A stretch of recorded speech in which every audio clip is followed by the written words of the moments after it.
started to organize the forum here in Chisinau, and we just joined as a partner to the event.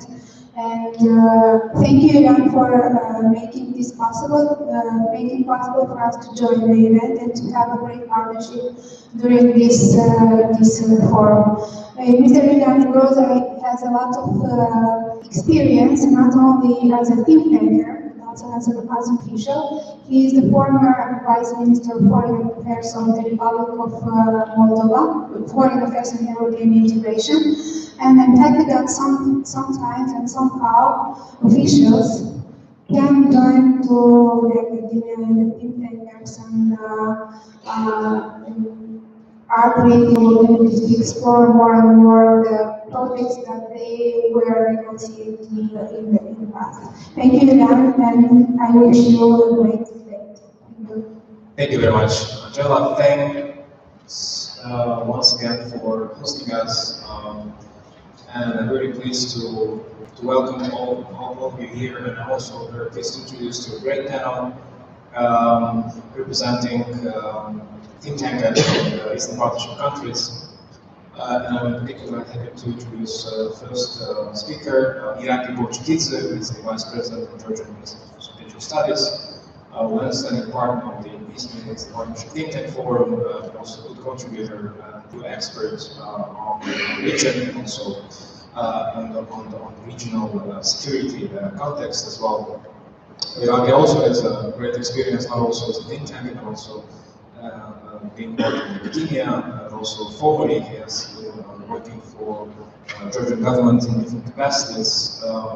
So I'm really happy and honored to introduce EaPTTF. EaPTTF will share his assessment, his perspectives, and a set of recommendations from the Georgian point of view in terms of the security environment and challenges which are there. And then I will kindly invite the distinguished panelists to bring a few comments on this presentation, but also a broader context of the security perspective in the Eastern Partnership framework. So just a few logistical notes. EaPTTF will have a presentation about 10 minutes, and then I will invite the panelists to respond about 5 to 6 minutes, and then we will have I hope we'll have an interesting debate with the audience. So without further ado, EaPTTF, please, you have the floor.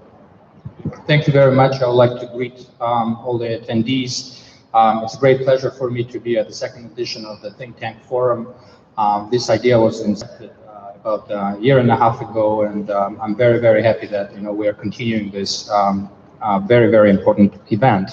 When it comes to the study that we have prepared, I would like to say that it hasn't been yet distributed to you, but it is going to be distributed to you. And actually, this meeting, this event is supposed to be something that of kind of a reflection upon the findings. And I would like to kind of welcome all the panelists and others in the room to comment and give their assessment and thinking about what we came up with. I'll try to be a bit more, less succinct than 10 minutes, because I think it's pretty voluminous in terms of the findings. So I'll try to fit into 15 minutes. And afterwards, of course, I'm open to the discussion.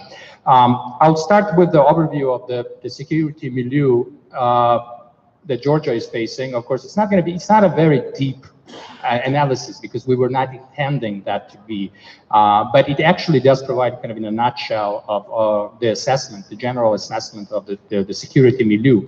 First, I would like to start that with some postulates that I would like to throw out, and then lay the ground for actually explaining the threats, the way I see them fleshing out before Georgia. First is that EU still remains to be the kind of the alternative policy choice for all the South Caucasus countries.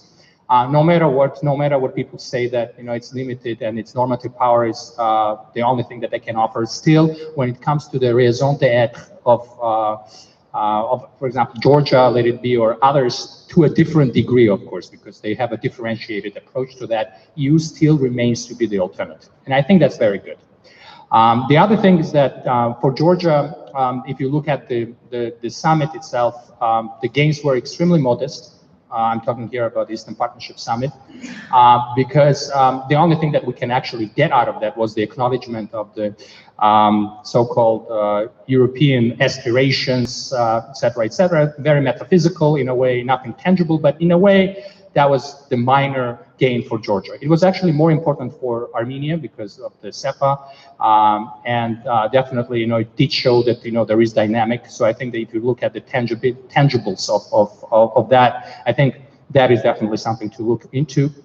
For Azerbaijan, based on its balanced, let's say, and more measured approach to the project itself, the progress on the signature of the framework agreement in a way that was kind of declared by both sides. I think that's also something to talk about, and just giving you a sense that, that there was some dynamic. But of course, if you look, but still, I would like to assess and then make it very clear that for the region, which is very much having difficulty understanding what is going to be the future, I think this very idea that Eastern Partnership exists and the EU is there is extremely important.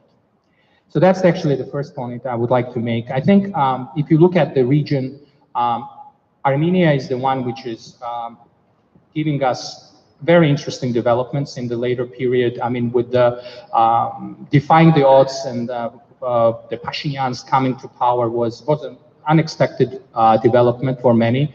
I think including all the capitals in the region, but also further, I think in Moscow as well. But in a way, it actually shows a very interesting dynamic. And I think within the EAP, that shows that even with all the geostrategic and balance of power related considerations, if there is a will for this project to be fruitful and productive, there is definitely a hope there. So I think it was very important for seeing that actually being the case. So we will have to see how this will evolve, because Pashinyan will have to consolidate power.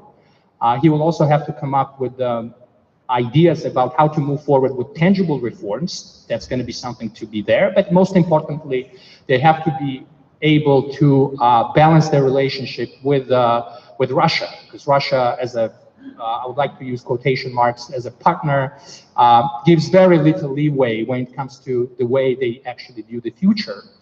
And I think that it was very well seen during the press conference. One of the statements that Pashinyan made in the beginning of September, when he said that, our relationship is strong. There are good things that are happening, but there are still things that we have to sort out when it comes to the non-interference in each other's internal affairs, et cetera, et cetera. So that was actually something that I think is going to be the leitmotif.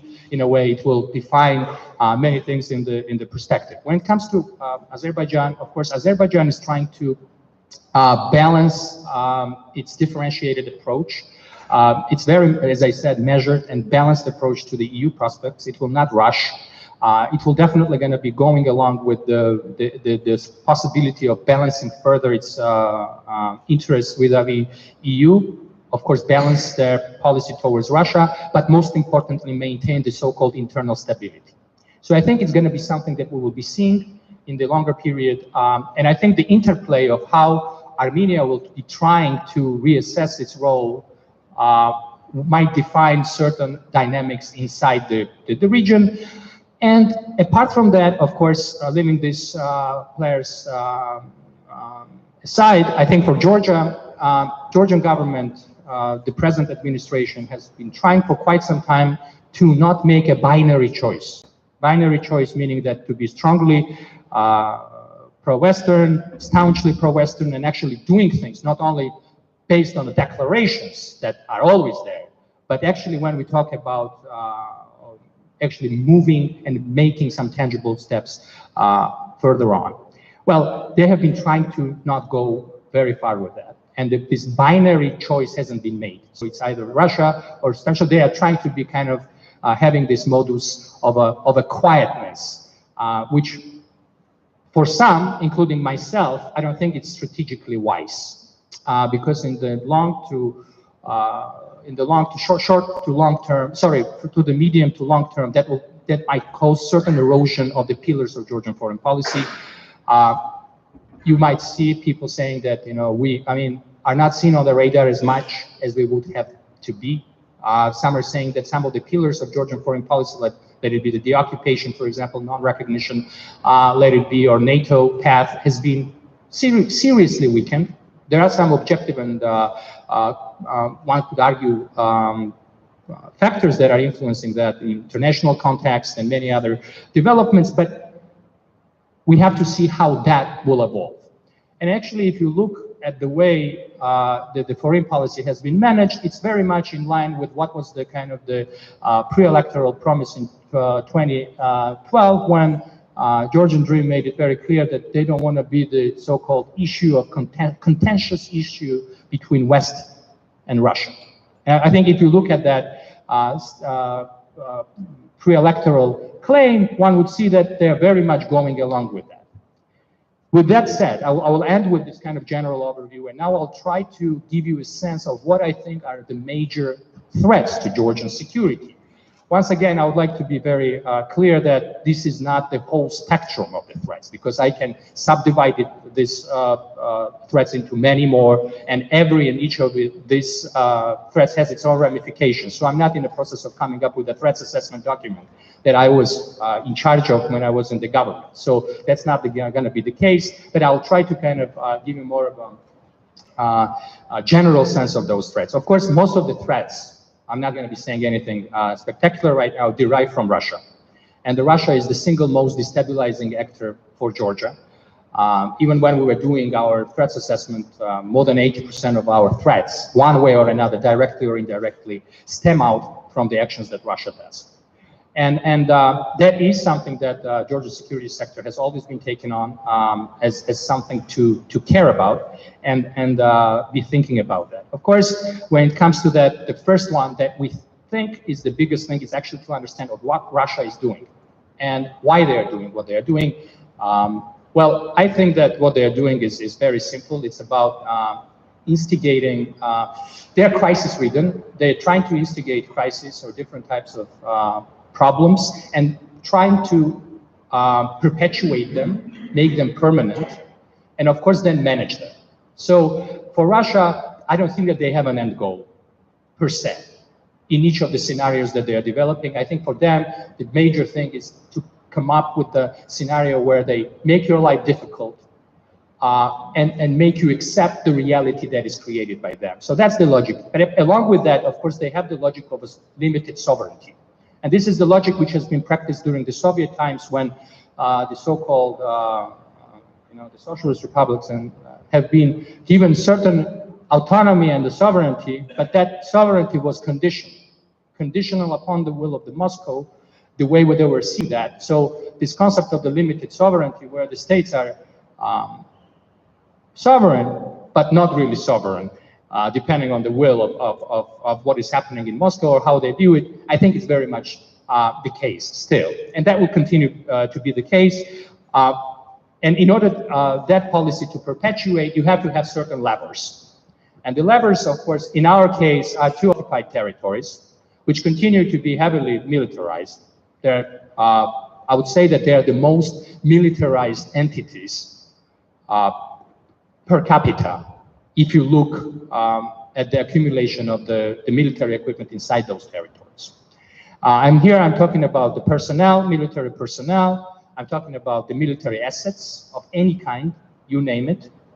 And that's going to be something that we are living with on a daily basis, especially if you look at, for example, the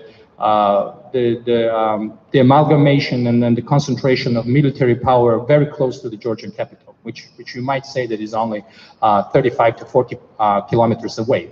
So from that point of view, for Russia, that's a very important power projection tool, those territories. And that's exactly how they view it. And it has few purposes. The first one is actually to let Georgian government and others know that Georgia is very much in the hands in the reach of theirs, in the hand reach of theirs. So militarily, they're too exposed. So it will actually create a certain type of a Damoclean sword hanging on them. So every decision that you make, one way or another, has to take that into account. The other thing is that, of course, they might use these platsdarms and these entities in order to supply or move their equipment to other theaters. And I have seen, and we have witnessed certain movement of those theaters, of the equipment inside those territories to other theaters. For example, in the east of Ukraine and elsewhere. So they do use it as also a particular power projection tool, not only vis-a-vis Georgia per se, but also in other theaters that they might need in the southern district, as they call it. And apart from this, of course, that's they also have the so-called external power projection in mind when they do it, because the equipment that they have is actually not really necessary only to cover or create the problems for Georgia only, because the aerial rocket systems that they have in place are going beyond Georgia. And they take basically under full control the areas beyond Georgia in different areas, including Turkey, by the way, but they also control some of the airways and the pathways towards the NATO interested locations. So in a way, that's a control mechanism of power projection. I'm not going to go into details of that because that will take me too long to go along with. But if you look at what they're trying to achieve, as I said, is the ability to influence you on the ground with the leverage that they have on you, which is very significant for Georgia, because we are always and constantly under so-called security asymmetry. And that's very important, because that develops the siege mentality that creates a lot of inhibitions and problems with the decision makers, because you can influence them, and exogenous becomes endogenous very, very easily. So if Russia does something in one of those areas, it can quickly be a problem for Tbilisi to consider. For example, the Crimean annexation. Everyone is talking about this. Like 2 days ago, we had a problem of someone waking up on a different side of the so-called occupation line, because the so-called FSB border guards, FSS border guards, we can call it, because they change names for them for quite some time, quite often, find a very different reality. So for the government in Tbilisi, that's definitely something to reckon with. So what is basically the aim of doing this on a daily basis? Why do they do it, and why the provocations are there? Actually, it's threefold, in my opinion. The first one is to reinforce the so-called unilaterally created reality after 2008. That's extremely important. So the reality which is created is accepted by you. So that kind of becomes a modus operandi, a new modus operandi for you and all the others. The other one is actually to have the so-called psychological preponderance over you. It's very good for the reflexive control operations that they do. For example, anytime that they want to kind of make it heard in Tbilisi, they might instigate a certain problem, along those lines. I mean, the occupation line, and one way or another, it might be a corrective measure depending on the behavior of the government and what they're going to be doing. But also, as I said, it is a constant Damoclean sword hanging over you, so you always have to take that into account. So that actually helps them to guide, in a way, or manage your behavior. So for them, those are very important points. And the third one is actually for a tactical use. And for the tactical use, I mean provocations. I mean, they have the so-called scenarios wide open. They always want to have a certain scenario in place if they need to be realized. So those platsdarms are extremely important for that. Why? Because those areas are permeable. Ordinary people sometimes can cross, or sometimes they can make them cross. Or, for example, a few weeks ago, we had this situation when they came to one of the houses of a young lady, and they took her from the place, saying that she was violating the so-called quotation mark border, and then they actually had an operation of kidnapping someone from the territory which is not controlled by them. So giving you the sense that they have this tactical thinking that those provocations, if they want to have, depending on the scenario they want to develop, it's a kind of a very, very good place for that. And I think one of the ideas, and I don't want to go into details with that, is the so-called, the new idea, maybe some of you know, that this so-called South Ossetia, they're calling, space as such hasn't been consolidated, because there are certain areas inside Georgia that still need to be part of it. And one of them is actually an area very close to the Russian border in the north, which is known as the Trusov Valley. So they have had some thinking, and sometimes these articles pop up in the Tskhin Valley press, Let It Be, or also in the Alania, or the north, kind of the northern North Ossetian Republic. So when they talk about this Grand Ossetia idea, it's a concept absolutely artificially manufactured, but they have this information current, which is always there. So for those type of developments, depending on the scenario they would like to go forward with, you know, they have the very ample ground. And that's going to be something that we always have to consider, and security-wise, that's a big problem. Of course, there are also some other divisions and that they will be using for their benefit. Of course, here they definitely think about the multi-ethnic composition of the Georgian state.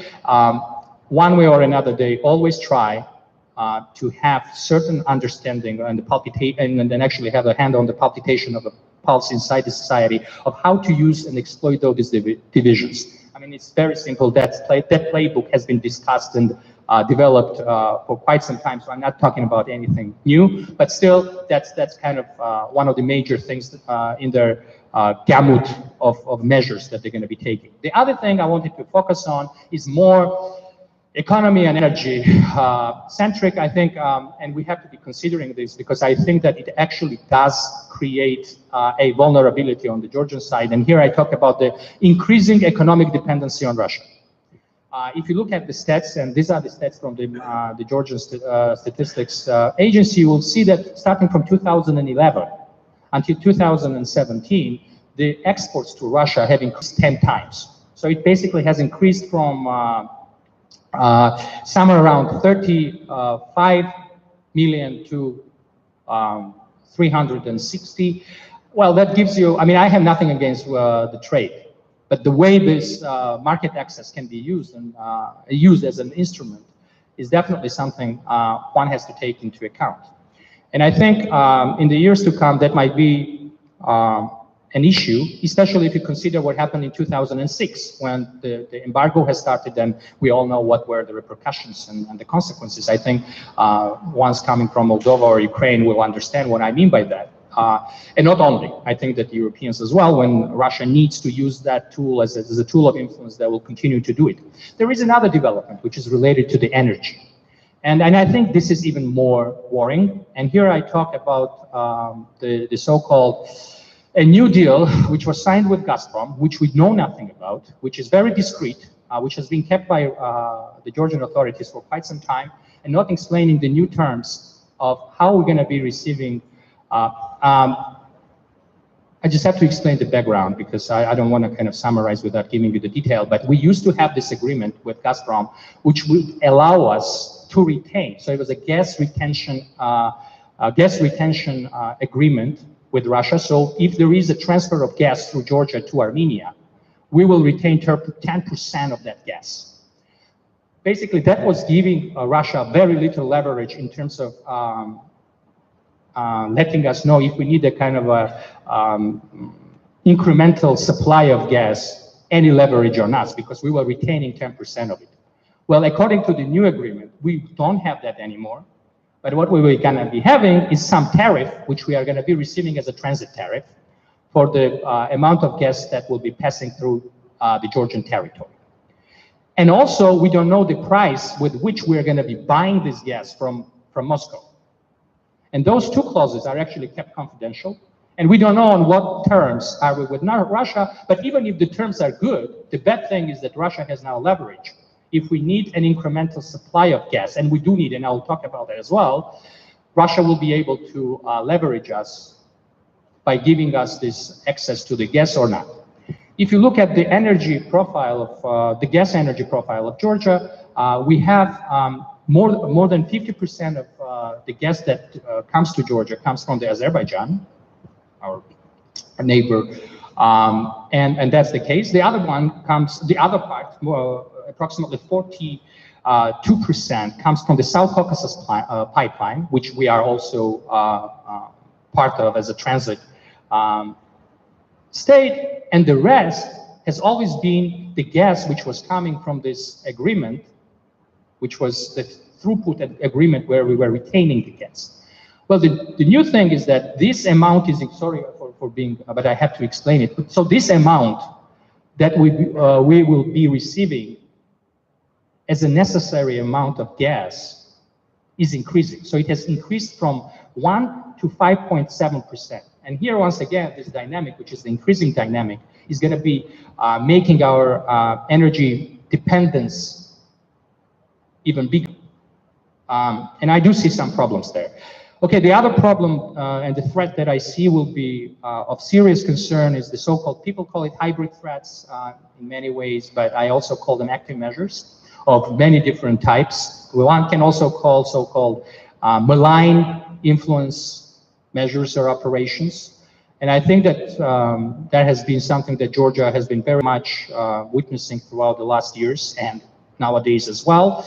And here we talk about the information warfare components of it, creating the narratives which hurt Georgia in many different ways. And I'll explain why. Because Russia has very limited soft power vis-a-vis Georgia. It has very limited soft power. So they came to understand that, you know, increasing the likability of Russia vis-a-vis Georgia through this so-called affinity links, the cultural links, is very limited. So it will not change the overall public's attitudes or feelings, but they can be disruptive. So they understood that it's better to be a spoiler. And from that perspective, what they do is undermine and undercut any Western policy thrust that Georgia can have. And of course, I mean, everyone understands what are those pillars of Georgian foreign policy, which is more Western looking, and hopefully that it's going to continue like that. So the Russian mindset, the playbook, is very much focused on undermining those things. And here, of course, you talk about different, I mean, trying to create this image of the West, which is crisis-ridden, culturally decaying, not attractive, something that will go against the identity of Georgia. I mean, very, very much, I mean, I'm pretty sure that all very familiar when it comes to your countries as well. So Russia has been trying to move forward with these narratives, and I can talk, if there are going to be questions in depth about those narratives. The second thing is that they develop so-called false dilemmas. False dilemmas. For example, if you become a NATO member, you will lose occupied territories. Okay, that's one of the biggest. We also call it a fear manipulation, because it's very, very deep inside the Georgian population when it comes to the understanding of the territorial integrity. Every single time you do the poll inside the Georgian public, you will be seeing that territorial integrity is among the top 3 major concerns. So that fear manipulation is extremely important. There are other dilemmas which they are putting forward. So this false dilemma is extremely important. And then, of course, what they do is create the so-called divisions and frictions inside the inside the country by supporting some of the groups directly, sometimes indirectly, by making this division and societal cleavages even bigger. And I think here we talk about some extremist groups, some nationalist groups, which from time to time try to stage the protests, marches, different kinds of provocations, everything that one can call kind of an active measure from the standpoint of the perpetrator. Anyway, that's going to be continuing to be the case, and I'd like to kind of make one other to go kind of into a more of a, as I call it, the soft component of Georgian security. Why I think that soft component of Georgian security might be having a problem or might not. It will depend on how things will evolve. But Georgia, I actually think that the soft component of Georgia's security lies in its attractiveness as a democracy. Why? Because, you know, if you look at the support that Georgia has been getting, you know, throughout the last decade or more, you'll be seeing that Georgia was attractive because of the good case that we built. It was this democratizing, most importantly also the entity that has built new institutions, that has gone through the transformation. So if we will be seeing the deterioration when it comes to Georgia's democratic credentials, that's going to be very much lowering the support for Georgia. And I think if you look at many of other countries in EAP, you definitely have the signs of that. When the internal deterioration of the quality of democracy takes place, the external actors are not very much willing to support you. They might stop funding you. They might be more less favorable, let's say. So I think if we consider that, we have to take into account that there are a few challenges to Georgian democracy right now, which is definitely a judiciary, which unfortunately doesn't play the role that it should be in terms of the checks that it has to be conducting. It's also the general problem of checks and balances because unfortunately the power concentration in the hands of a certain element of our political system right now is too high. The other problem is the informal governance, which also continues to be a problem. And I think in many of the countries that we are discussing here, when we will be discussing that, turns out to be the problem, the media pluralism. And I think everyone should be looking later on at the issue of the Rustavi 2. And I think largely the way this case is going to be solved will very much influence the media pluralism in Georgia, and we have to be looking into that. And yeah, so I would like to end here. I think I was too long, but anyway, when we will be sending this paper out, and I'll be very happy to hear from here and also from the audience, their comments and ideas.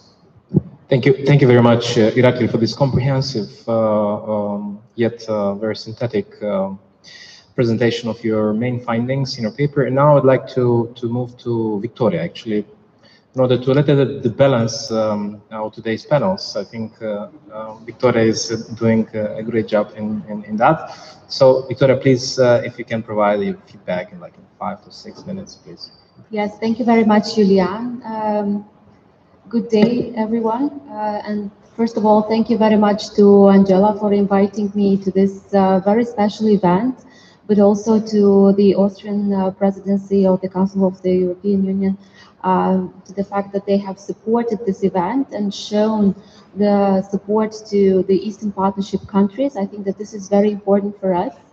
And I will start my presentation by addressing some points which were presented here. And the first one is the understanding of the future, which was mentioned, and the fact that indeed the Eastern Partnership countries, when they took over the European agenda, and 3 of the countries in 2014 signed the association agreement, I think that at that point in time, and here I refer to Moldova, Georgia, and Ukraine, at that point in time it was very clear what are the sticks and the carrots, because also then we were discussing about the visa-free regime, and Moldova was the first country which practically implemented the visa liberalization action plan and received the visa-free in the European Union.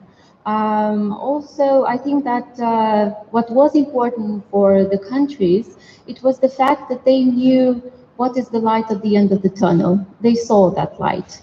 The European message was mainstreamed to the constituencies, and people were really thinking about the benefits that the European Union might bring. These messages were conveyed by the European Union, as well as they were conveyed by the national governments. What we see at the moment, unfortunately, is the decrease of democracies in certain countries of the Eastern Partnership countries, and Moldova is one of them, but also the lack of messaging to the constituencies, or the deteriorated message to the constituencies. And this is, I think, that one of the vulnerabilities that the local governments have, but also the European Union, because in order to maintain the countries on the positive track on the European agenda, there should be also a very clear vision about how the European Union envisages the cooperation with the Eastern Partnership countries. And I know that there is a fatigue on enlargement process, but we are not talking about enlargement at this point in time, but we are talking about a clear vision, a clear understanding of the partnership between EU and the Eastern Partnership countries.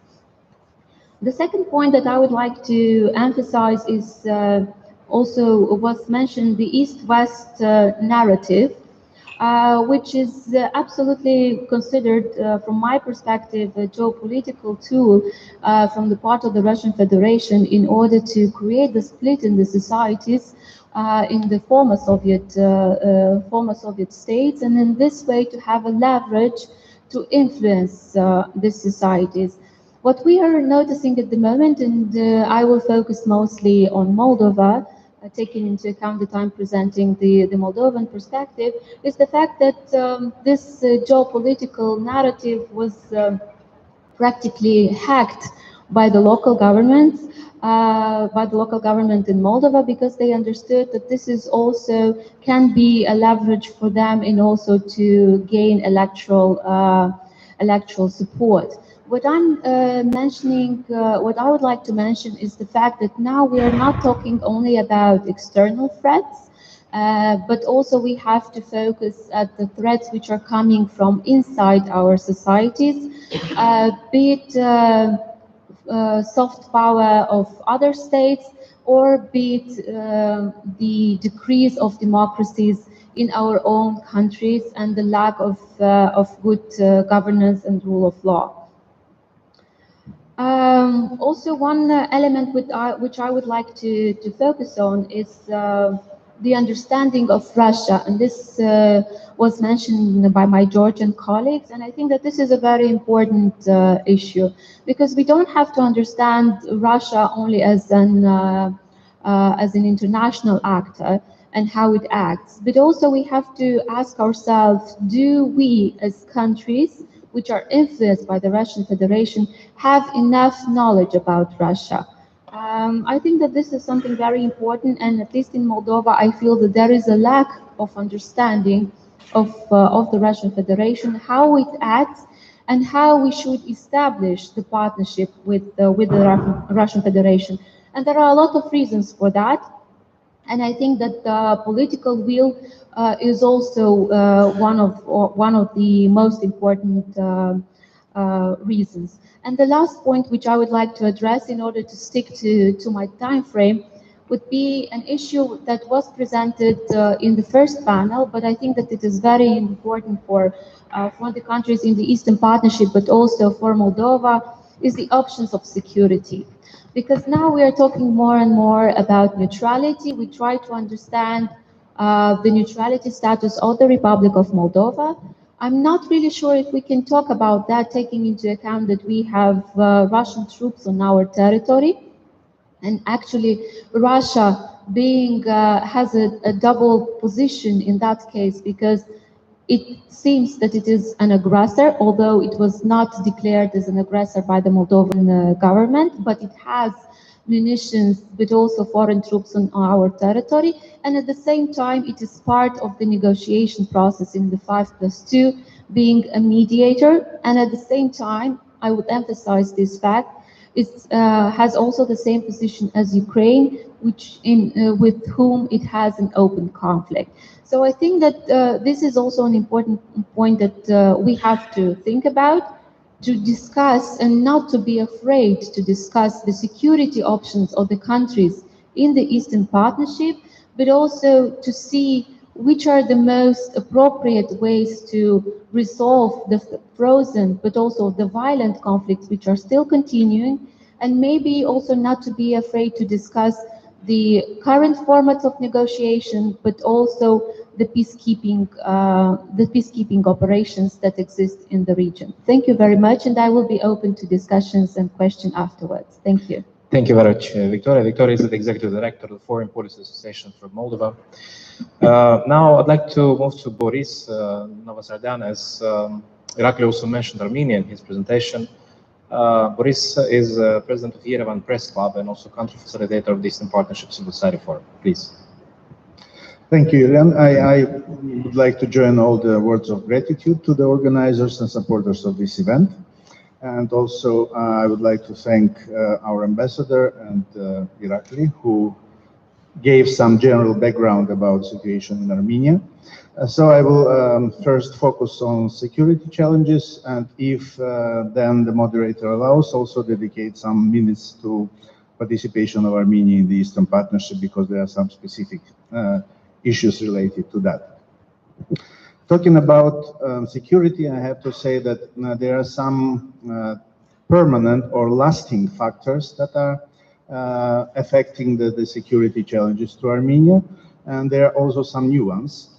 So I will focus on the main ones. The old ones are first that for Armenia, and I think the same is about Azerbaijan, and here we are different to Moldova or Georgia, that the main challenges or threats of security come from inside the Eastern Partnership region and not from outside.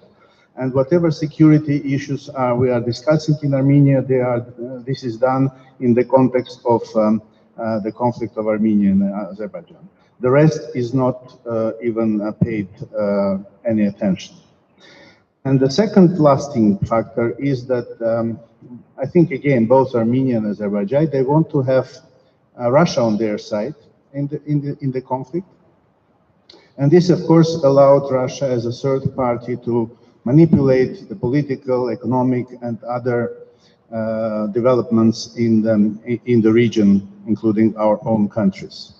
And I have to say that this famous U-turn of Armenia and not signing the association agreement in 2013 was quite essentially dependent on these special relations and special expectations from Russia in the security issues. The new factors are following, and they are quite fresh.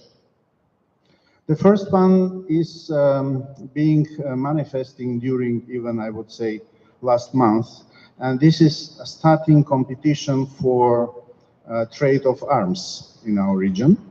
If before we could say there was kind of monopoly of Russia, now there are other players that try to occupy some place here.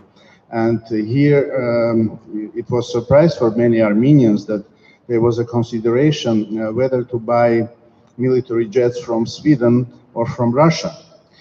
Before, the main actors from West were avoiding any participation in this market. Now they are interested to do and visit to the region of Assistant for National Security of the President of Trump, and he was talking about possibility to sell American much more better quality arms to Armenia and Azerbaijan. This was noticed and paid a lot of attention. Also, I would like to say that in 2018 was a year when Armenia was focused on rather internal development, or rather relations with the outside world. And this was conditioned with the fact in the early 2018 when we had transition from presidential to parliamentary republic, and all political elite was busy how to make this change, keeping the same head of the state. And then from April, we had this Velvet Revolution, and again, the agenda of the revolution was focused on rather internal issues like corruption, abuse of power, done to any, let's say, external topics. But in the same time, the security issue was there, even when we were talking about our internal problems, because security issue was speculated by both Armenian and outside actors to decrease the support and trust of the new leader of Armenia, Pashinyan, and his team from the public. Like he and his team were criticized for making steps that create problems for Armenian security. And this was coming from Russian political scientists and media circles, and then translated into Armenian information space. And of course, this was a challenge, and I guess that during upcoming pre-election campaign, this issue will remain as a hot topic. The new government will be accused by former political elite by making steps which is decreasing the security guarantees of the country. I have to say here that also media and information space is becoming an important area in terms of security, important sphere in terms of security, and hybrid threats are existing here as well. So the continuing confrontation between the new and former authorities is quite visible here, and quite interesting technologies are used by the former ones. Like they organize publications on different challenges for Armenia, including security challenges in foreign media, be it Russian or even American. And then these publications are republished in Armenian press and become kind of serious topics for debates, because if something is published in a magazine national interest, then it's very serious. We have to take it into account. So all criticism in such kind of, let's say, media as national interest cannot be neglected by us. Although we perfectly know the technology, how this kind of articles appear in even in American press. So the moderator does not allow me to go to Eastern Partnership issues, so I stopped here. We will continue on that, Boris, but I'd like to give also a chance to Zia Ghileev from the Center for Legal Studies from Baku. He's also country facilitator from Eastern Partnership Society platform. Please, Zia. But also, if you can be brief so that and the others also can. Thank you. Thanks for organizing for this meeting. We had a quite interesting conference last year in Moldova, and training issues were discussed during the conference. And this conference is also special in terms of the new realities in the region, Eastern Partnership region. So the other position in this program, Eastern Partnership program, is unique, and in relation with the European Union is the special in terms of the civil society participation. Azerbaijan has been negotiating the bilateral new agreement with the European Union since the last year, and there is sectoral negotiations between both the governments. And the next dialogue will be in February, probably human rights dialogue in Azerbaijan, actually, which is important in terms of the 20 deliverables for 2020 document.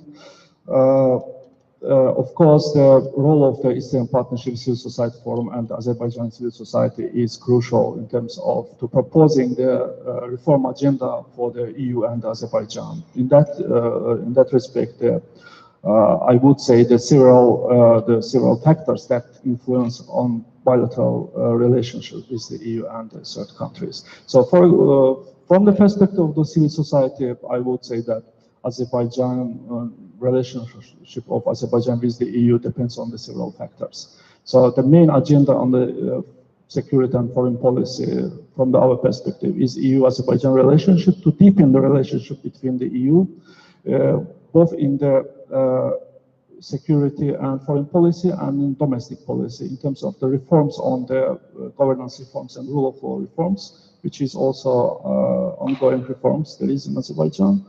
The second issue is Azerbaijan-Armenia conflict and the Nagorno-Karabakh issue, which is the main the problem in terms of the complex relation with the EU. Of course, if we see the EU's distance with the countries in the Eastern Partnership states, so we see two groups of the countries there, associated countries and non-associated countries in relation to EU. So EU's relation with the associated countries is more deeper. This is understandable. And with the other countries is according to the bilateral agreements. In Armenia, there is a SEPA agreement, new agreement, which is the new framework for the Armenia. Also, this agreement includes some points on Armenia-Azerbaijan relationship in terms of the Nagorno-Karabakh issues.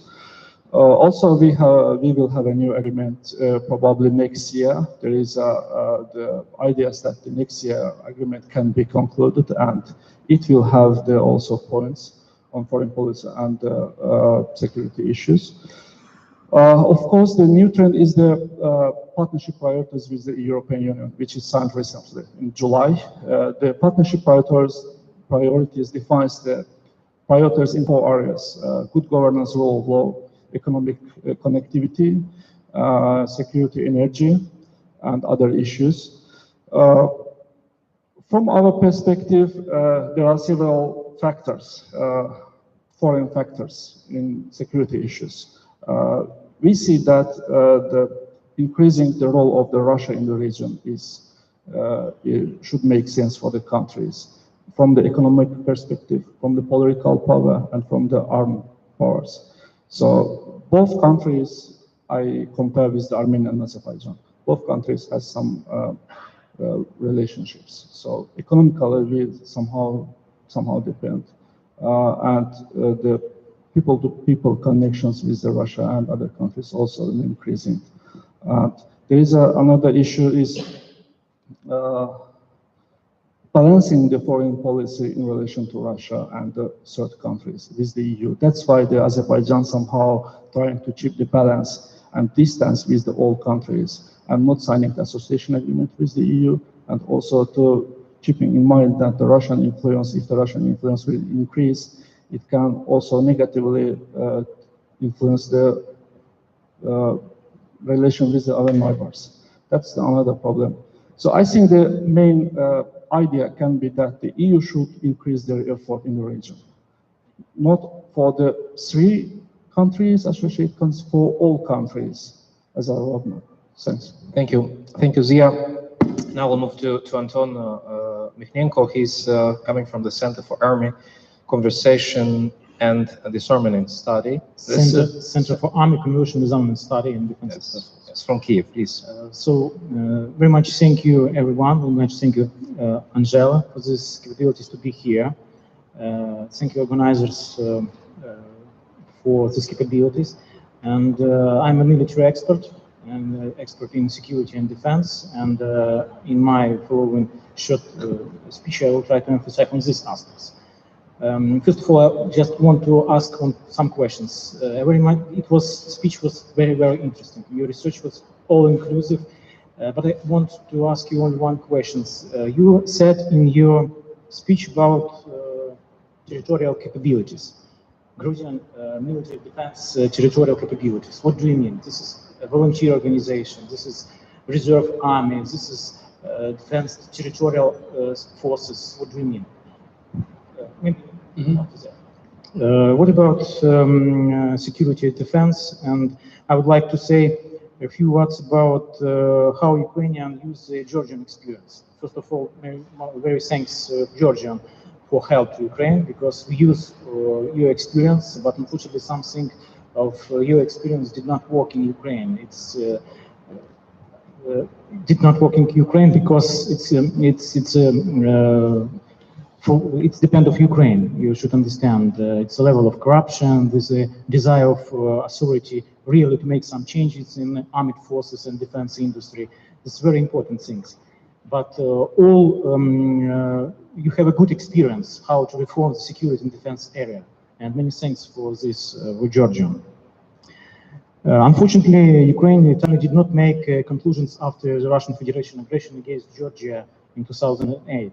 And the security and defense sector received impulse in Ukraine only after Russian occupied Crimea and some territories of Donbass. In general, it is possible today to talk a lot about the positive results that the Ukraine have in the recent years. Really, we change the army, we change the defense industry, we provide a lot of reforms in this sector. But unfortunately, we did not make, for example, some things.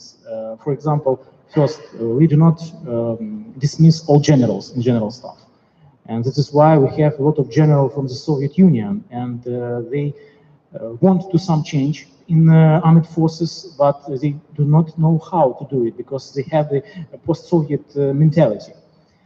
Then other things that we do not to implement in Ukraine, this is the reform in defense industry. You were very open for foreign investments in Georgia. You create some products together with some other partners. I mean, in defense industry sector, we have the APV and rocket missile systems, for example. It was up to 2008. But unfortunately, we continue to be more closed for foreign investment in defense industry. This is a problem, and this is some challenge for Ukraine, and this is some of the way where we can to make some reforms in the nearest future. Everyone talk about the challenge, and I would like to emphasize, highlight some important points for me. Russia will remain the #1 threat for Ukraine, for Georgia also, for the next time, for the next 10 years, even more. This will be the threat #1. We should understand, if we are talking about the European partnership, Eastern Partnership, and if we are talking about the reform and security area in Europe at all. That is why it is very important for Ukraine and Georgia to develop 3 key things in security and defense area. I mean in security, the system of non-force methods of counteraction, and to create a compact professional army and system of territorial defense with a prepared volunteer mobilization resources. We should understand it's not easy to stop the Russian Federation because the capabilities of the Russian Federation is too great. And that is why we should to make some reforms in security area, in armed forces, in defense industry. Next point, Russia is very prepared and strong enemy with big resources. That is why very important for Ukraine to develop new defense capability which help to carry out a new type of war. Ukraine should expand information and psychological capabilities. For example, cyber troops, as well as develop special operation forces to provide asymmetric actions. This is also very important. And the next one point, we're talking about the security and defense, and we do not talk about the very bad prospects for intermediate range nuclear forces treaty. You know the situation is very bad in this treaty, and I think in the nearest future we do not see this deal. And what will be after that? This is very important questions. And what will be the policy after this treaty? Because the country of Eastern Partnership is, in this context, on the front line with the unpredictable and aggressive Russian Federation. Thank you. Thank you very much, Anton. And now I'll turn to Octavian Milevsky. He's originating from Moldova. He lived and studied in Romania, and now he works for Polish Academy. So who would not bring us a more broader perspective also on the security environment here at this plan? Please. Am I heard? Yeah. Thank you, Ileana. Thank you, Angela. Thank you, Leo. Thank you, Mihaela and Ilana for standing for ESGA and doing a great job. You are standing out, and including for the 75%, I think, or 80% of women composition. I mean, which is for the region is something special. Males are simply something that makes the region stand out in the bad meaning of this word. Now, strictly to the point, to the paper of Irakli Pochkidze, which also stands out in the very good meaning of the word. And 2 things that captured my attention from the very beginning were actually consolation, the word consolation that Irakli uses, and strategic ambiguity. When it comes to Georgia's situation in general in the region, and in regard to Georgia's perception and interaction with the EU. I think consolation is a euphemism, definitely. I was listening carefully to, and I read the paper before, and I was listening to what Irakli was saying, and if we compare presentations and papers and evaluations of what is Eastern Partnership now in terms of how Georgia stands there, then the situation hasn't changed much in the last 3, 4, 5 years. Russia is just the same threat, only that the element of novelty here is probably the fatigue of the advocate countries. Irakli mentions somewhere in the recommendations, he has 2 batches, 2 groups of, or two parts of recommendations. One is for the EU and one is for Georgia. And I would go there because I think that is important from my point of view. Here we have the first recommendation for Georgia, in fact, is maintain permanent contact with Brussels and separate member states, very important, separate member states, in relation to ongoing acts of crippling annexation, detentions of Georgian citizens, and militarization of the occupied territories. This is very well done by international NGOs. I happen to observe that from Poland, and I think they do a very good job. Only that the state, for instance, Warsaw has stepped back from backing actively Eastern Partnership countries through this kind of issues. Why it happens so, from my point of view, is that the politics of Warsaw, for instance, didn't worsen, but it changed, and it changed first of all towards Ukraine. It's not fatigue, it's just something else. The agenda has changed, and because of this, the Eastern Partnership agenda has suffered a sort of has been relayed to the background, to the background. That would be the word for it. So this is in fact not so much Georgia's problem as the EU member states advocates' problem, who used to be advocating intensively some years ago for the Eastern Partnership countries. Another point that Irakli has made, and I think this is actually in the last recommendation for Georgia again. I'm just reading the expression, eradicating informal governance. Eastern Partnership countries, I divide them, I put Armenia aside, starting with May. It's in a category of its own, it's in a transit period, I think. While the other three countries, the so-called, they used to be poster childs, more or less, for different periods, and none of them has met the expectations. But what's my point?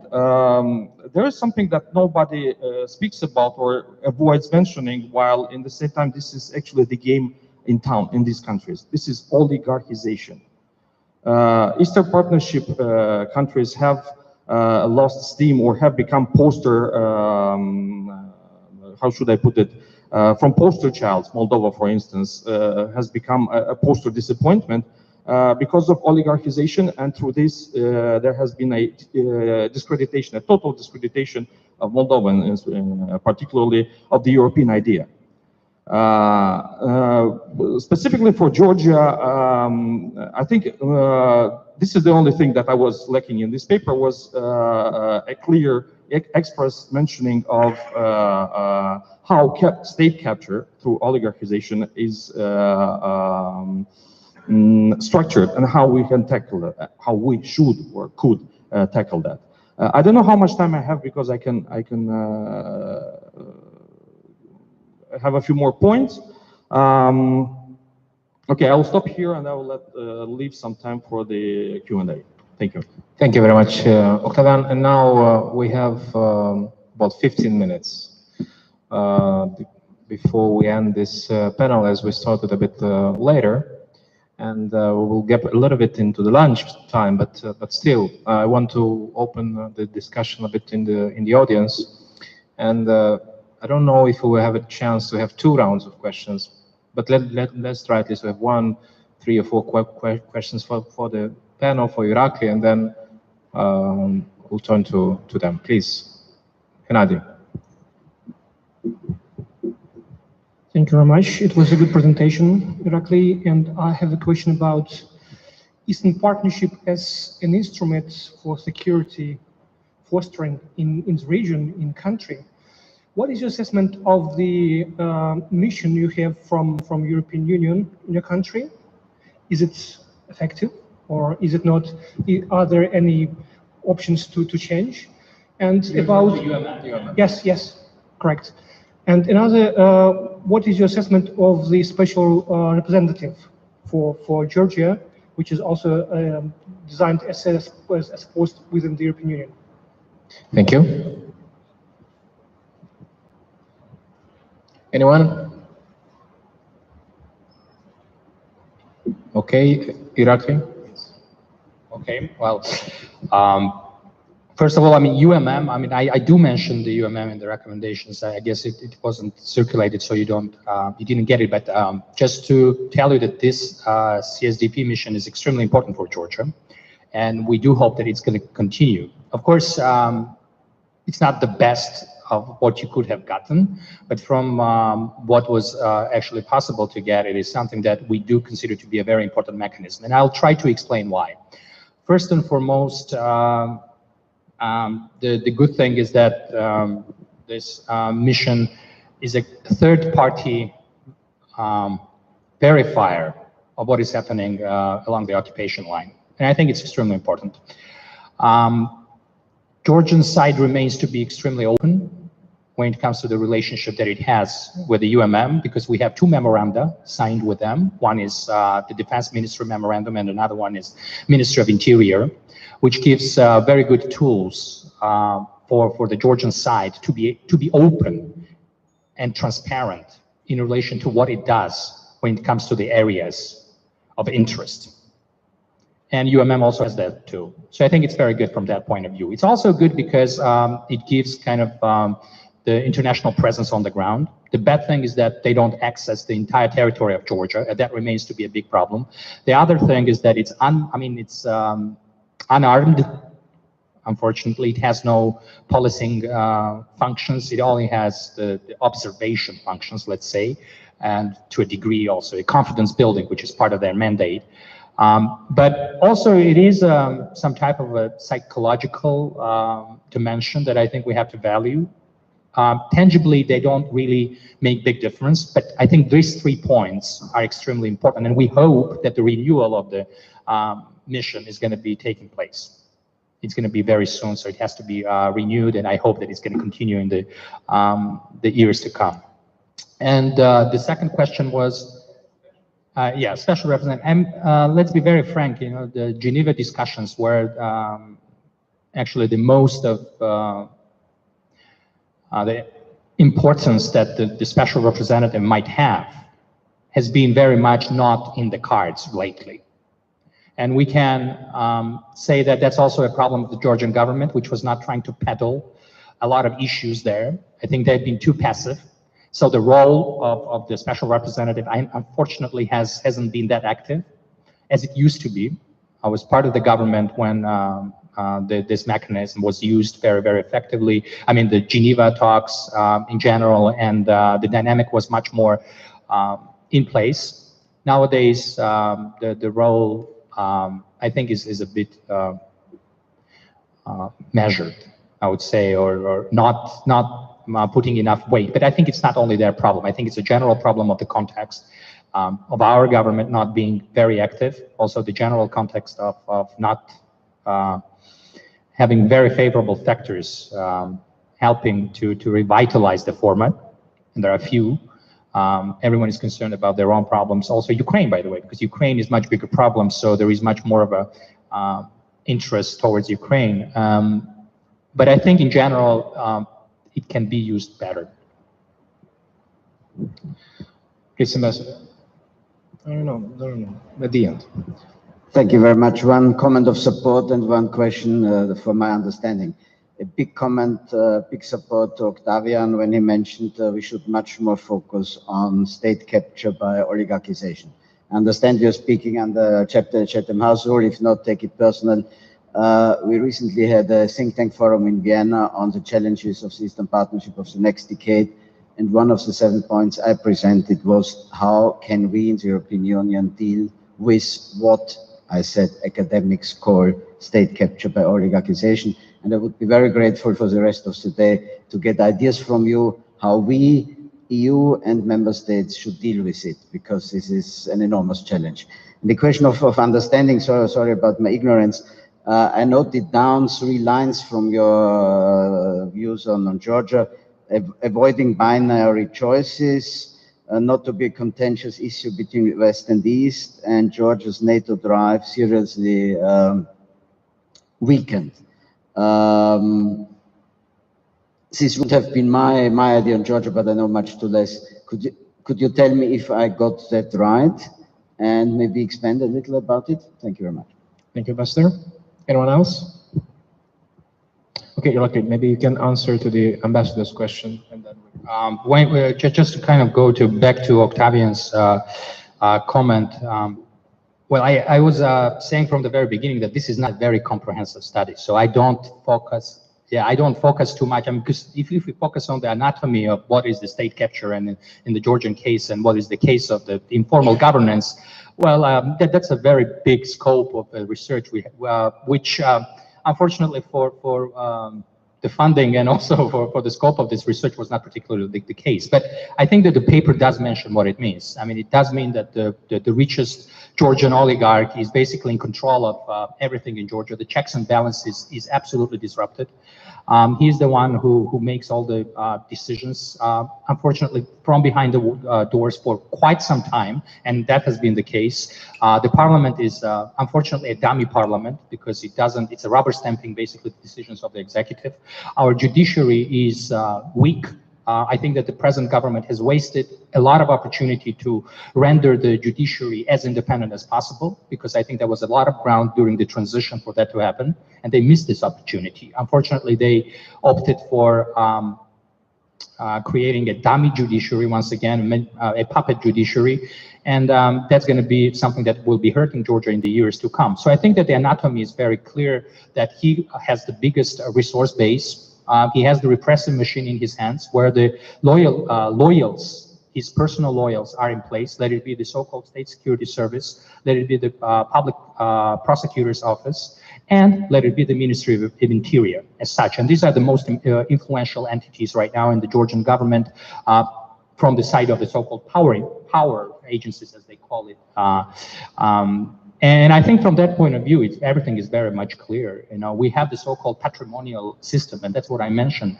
Patrimonialism is in the worst case is the problem which I describe as the system where all sources of power derive from a single person. Okay? That's along the lines of what is happening, and I do mention that. When it comes to what has to be done about that, I think it's the leverage which is there is mostly political, of course, sending as many messages to the government that, you know, transgressions or any erosion, further erosion of Georgian pluralism is a huge problem. And that's why I mentioned the media. I think that a very important point in consideration there is the Rustavi 2 case, because Rustavi 2 case is basically a very important case. Why? Because if the Rustavi 2 case is solved the way the government wanted it, it will basically create a non-pluralistic media environment. So anything which is eroding Georgian pluralism is a big problem. We also have to talk about the judiciary, as I was saying. I think if you look at the way the problems have amassed, it's also about elections. And I think we have to be talking, and we have the second round of elections, which is going to be coming up. And what you have right now is the heavily skewed environment in favor of the party in power, because they have the most resources. They have the so-called state apparatus working for their behalf. It's also the repressive machine, which definitely is working the way there. It's also about vote buying, unfortunately. So what I'm saying is that it's also about, I mean, when there is a talk with the Georgian authorities, I think it has to be a clear message sent and told that, you know, there are red lines, and these red lines are this. But I think that the general umbrella is to avoid erosion of Georgian pluralism, because we do stand out when it comes to other countries, maybe in the region or beyond, in Eastern Partnership, but that's not enough. Georgia has to be judged on its own merits and not only in relativist terms. I think that's a very important message to be sent to the local elites. The other question that I actually do mention as well as a recommendation, sorry I was not able to go into recommendation part because of the time limits. I think there is definitely a threat that, or risk, let's call it not a threat, but a risk, but that the process of association vis-a-vis Georgia, or the approximation one can call via the association mechanism, can become too bureaucratic, devoid of political logic. And I think that's something that we have to be paying attention to, because as it was also mentioned, I think by Victoria, that if things are led to be inertia driven, if it's more about the process rather than actually the end goal, in the longer term, there is going to be a very little what the elites on the ground will be seeing as a carrot. And I think here, I'm always very courageous. Some people like it, some people don't, but I do think that the membership perspective is important. It doesn't mean, because many people think it's about the membership. No, it's not about the membership. It's about the membership perspective. So it doesn't have to be a word of pariah that someone says, you know, and people become too sensitive about it. But I think that will create a very important light at the end of the tunnel. It will be a very interesting thing to emulate. And that perspective shouldn't be a danger or fear, kind of a fear-related word. When it comes to the binary choices, well, I was trying to explain that our government is not trying to make the one. So they're not trying to opt staunchly in favor of one of those choices. And for some, as I said, that might be a kind of a balancing act that is worth worth doing it, because it creates kind of the Georgia in the middle kind of situation. But what I'm saying is that if we do too much of that, and people in the structures and in the West don't see that Georgia has the eagerness to take what they can or achieve something more than just be statement-based approval or pro forma driven by the acts, which are very, very limited in its scope. And I can explain that also in large way, I think so. But we might disappear from the radars. But also, most importantly, people might understand that decision makers and opinion makers in other important capitals, that Georgia has no more fuel to follow those things that is important, that has been important for Georgia. And if you look at our foreign policy, if we don't go for Euro-Atlantic integration, or approximation at least, depending on who wants to hear what, our foreign policy is going to be devoid of raison d'etre. We are going to be lacking substance because Georgia simply has no other content to fill it up with. And also, we have to consider the choice of Georgian people. Every time, most of the times, you do polling of Georgian population, more than 70% of Georgians will tell you that European future is their future. The approval is very high. It's actually higher than most of the, some of the EU countries, but also when it comes to the NATO related. So it's not only the elite choice, it's also the choice of our public. And I think that's something that has to be taken into account. For the Georgian government, for this binary or balanced approach, but also for the others who have an interest. Thank you, Irakli. I think we have already exhausted our timing, but I still want to give you a chance to respond to Anton's question. And then if anyone wants to say a few words at the end, like 1 minute, I would just give you. Anton, would you please tell me, because I don't understand which word I have to explain more, because you talk about the military capabilities of Georgia? No? You said about developing of territorial defense capabilities. What do you mean? Defense capability, territorial? Yes. By Georgians. What Georgians? Okay, I mean, first and foremost, what do you mean? I mean, it's volunteer organization, or it's the reserve, or armed forces, or what's concrete? Yeah, okay. Once again, I have to go back to the point that I wanted to make from the beginning. This is not a military paper, okay? And then it was never considered to be. And actually, it was our conscious decision. But I will tell you what I mean by that. Because it's more about the security and actually an evaluation of the threats, the way we see it, or at least I thought the way I see it. When it comes to the capabilities, of course, first and foremost, this is not only the capability. I mean, we don't talk only here about the assets. We talk actually the many things. And that is a doctrinal thing as well, because I think that something that we lack right now in the Georgian army is the doctrinal clarity. What the army should be doing and when in the situation that we are. I mean, I have my own thinking that Georgians, we don't do a lot of good job. I mean, you are saying that Georgia is reformed. No, we are not doing well, unfortunately. And I have to be very clear, because I think our military should be better positioned to fulfill the political goals that might be in place. And I think that political clarity is not there. Doctrinally, we are lacking it. And when we talk about the territorial defense, it's many things. It's first of all the morale. It's about the clarity of the political vision that is behind, but also The other part, which is the brawn, which is the hard part of the physical part of how you defend. And these are the assets. And here I talk about any type of defensive equipment you might think of, starting with anti-tank and going all the way with aerial defense and many other things that we have to be doing. Unfortunately, our budget is not balanced. Our budget is socially motivated. Our military budget is about feeding. It's not about developing and modernizing, okay?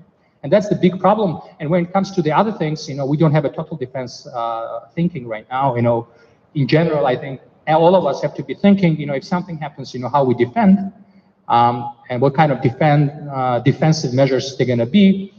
Is it about the active reserve system or a total reserve system? Well, it has to be debated. We don't debate these things. Okay, so these are many things, you know. So what I mean by that is developing the capabilities, which is the assets that you have to have. It's also the training, the right training that you have to have, and most importantly, what I had said in the beginning, it's the will to do it. That defines the functionality of any army. If there is no will, no matter, you know, how well you are equipped and the brawn you have, it won't serve the purpose, and that's extremely important. Yeah, I will use the 1 minute that I'm given for actually bringing another point, which Irakli used, and he speaks about illiberalization of the public discourse in Georgia. And here's my quote. 4 lines. In this context, ultranationalist and extremist groups wittingly or unwittingly encourage xenophobic and homophobic agenda under the guise of a nationalist and traditionalist rhetoric. One such movement is Georgian March, which openly propagates Georgia for Georgians slogan and stages multiple anti-immigrant and homophobic rallies. We know that from EU as well. We have poster countries for that, without mentioning them. And in Romania, we passed away very recently a referendum, even debating something very curiously and something totally unneeded. But there is a source to all that, and it also happens to Georgia. And the strength and pluralism that you mentioned of Georgia and other countries in Eastern Partnership also depends on how such debates develop and if they become or have a violent follow-up. And Georgia is threatened by this. So thank you for mentioning that. And I think it's a point that should be taken into account when developing Eastern Partnership platforms. Thank you. I'm looking to the panelists if they want to say a few words at the end. Victoria, please. Yes, if you allow me just 1 minute, because I wanted to answer the question of Mr. Buchsbaum, because I think that this is very important. And I don't have time to elaborate more on that, but I think that what the European Union should do and the development partners, it's actually at different levels, not to follow or to set with the rules which are imposed by the political elites, if I can say so, or the oligarchic system that exists in these countries. Because if you will do so, and sometimes we see that this is happening, a status quo will be created, and this will be taken as a norm, as something that it is allowed to be happening. And I think that these countries, the development countries, and the one who was providing the development assistance to Moldova, the first thing that they should think about is the integrity that they are following in their nation states. It is the same that they have to enforce in the Eastern Partnership states. And I think that this will set as an example for the institutions, for the people, and this at some point will create that critical mass that it is needed in order to change the system when the right moment will come. Thank you. Thank you, Victoria. Irakli, if you want to say a few words at the end as concluding remarks. Just to kind of follow up on what Octavian was talking about. I mean, the so-called the identity politics related problems. Yes, we do have to a certain degree that as it was described here, and I think in the years to come that is something to be watched when it comes to Georgia, because I think the external actors will be using those cleavages or the fertile ground for that, but also internally politicians might be tempted to reap that populistic fruit. because of many things. So I think absolutely, and what state should do is that it has to be absolutely consistent in dealing with this. And it is good that in many of the cases they have responded, albeit belatedly, because they did not do it right away, but after there was a bad reaction from the public or CSOs later via advocacy groups, they followed through. But I do agree, this is something to be watched. It's not only Georgian phenomena, it's a general phenomena, and from that point of view, it might have the ripples which will reach Georgia as well. And as I said, Russia is more than interested to fan those stereotypes and dispositions. It is also unfortunate that what they do is to weaken some of the partnerships that we have with the neighbors based on the stereotypes that they're trying to fan through these groups. I mean here anti-Turkic, sometimes anti-Armenian, yes, anti-Azeri. I mean, they use the whole gamut of let's say, arsenal that they have. So I think it's also about our response and how we responded and how we manage those things. On that note, thank you very much, Irakli, for the presentations, I thank you for the questions and the inputs from the panelists. With that, we end this panel, and join me in a round of applause to thank everyone. And now we have a lunch. The lunch will be served here, and we shall come back to the next panel at 2 o'clock. We will start here. It will be moderated by Sergei Solodeki. He's the first deputy director of the New Europe Center from Ukraine. He will moderate the session on Moldova. We have Dumitru Mânzărari, who will present his paper and his findings, and then we will continue with the panelists. Thank you very much once again, and see you back at 2 o'clock.